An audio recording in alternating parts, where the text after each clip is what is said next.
नमस्कार। चुनावी समर में आप लोगों का स्वागत है। उत्तर प्रदेश के पूर्व मुख्यमंत्री और भारतीय जनता पार्टी के दिग्गज नेता कल्याण सिंह का निधन हो गया है। ऐसे में बाबरी मस्जिद विध्वंस से लोगों के मिले जख्म एक बार फिर ताज़ा हो गए। वैसे अयोध्या में बाबरी मस्जिद विध्वंस होना भाजपा के साथ साथ कल्याण सिंह के राजनीतिक जीवन पर भी एक कालिक के समान है, जिसे शायद मिटा पाना किसी से भी संभव नहीं है। बात बाबरी मस्जिद विध्वंस की करें तो कल्याण सिंह ने बाबरी मस्जिद विध्वंस के बाद साफ साफ कहा था कि उन्होंने सुरक्षा के सारे इंतजामात किए थे, लेकिन कार सेवकों पर गोली नहीं चलाने का आदेश भी उन्होंने ही दिया था। गौरतलब है कि बाबरी मस्जिद को 6 दिसंबर 1992 को आक्रामक हिंदू कार सेवकों ने गिराया था। उस वक्त उत्तर प्रदेश के मुख्यमंत्री कल्याण सिंह ही थे।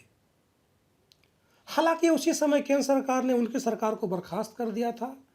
वहीं उन्हें 1 दिन की सांकेतिक जेल की सज़ा भी मिली थी, क्योंकि सुप्रीम कोर्ट के सामने बाबरी मस्जिद को सुरक्षित रखे जाने के अपने लिखित प्रतिबद्धता को वे पूरा नहीं कर पाए थे। वैसे बाबरी मस्जिद गिराए जाने के बाद उन्होंने एक सभा को संबोधित करते हुए कहा था कि इस मामले में किसी की कोई गलती नहीं है। उन्होंने कहा कि अधिकारियों ने उनके आदेश का पालन किया था। वहीं उन्होंने इसी सभा में खुलकर कहा था कि बाबरी मस्जिद गिराए जाने की जो सज़ा देनी है उन्हें दे दो, जांच बिठाना है तो उनके ऊपर बिठाओ, लेकिन इस मामले में अधिकारियों का कोई दोष नहीं है। इसके साथ ही यहाँ उन्होंने यह भी कहा था कि उन्हें मस्जिद गिराए जाने का कोई अफसोस नहीं है। उन्होंने बताया था कि जब कार सेवक अयोध्या पहुँचे, उस समय के तत्कालीन केंद्रीय गृह मंत्री शंकर राव चौहान का फोन उनके पास आया था।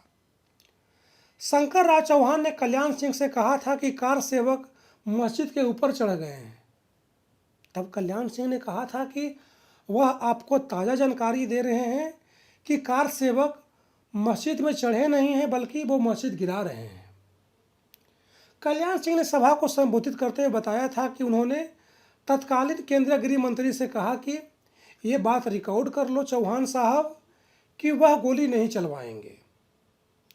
यानी कि कल्याण सिंह को बाबरी मस्जिद विध्वंस की जानकारी थी या नहीं, या भले ही एक राज हो, लेकिन इतना सभी जानते हैं कि अगर कल्याण सिंह चाहते तो फिर बाबरी मस्जिद का विध्वंस नहीं होता।